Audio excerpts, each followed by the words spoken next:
Good morning mga kabakyard. Panibagong araw na naman sa ating lahat. Bagong lahat mga kaibigan, like and subscribe naman dyan. Ito nga mga idol, flex ko lang yung before and after na kanilang paglaki, itong aking mga gray. At ito nga sila nung mga bata pa mga idol. Tapos panoorin hanggang dulo, maiksi lang to para makita nyo yung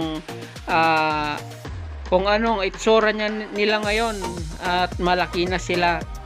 Bali 4 to mga idol at nabili na yung isa, kaya 3 lang yung ginawaan ko ng video.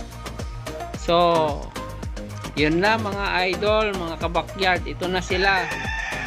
So makikita nyo na ang diferensya ang mulang bata pa sila at sa ngayon mga idol.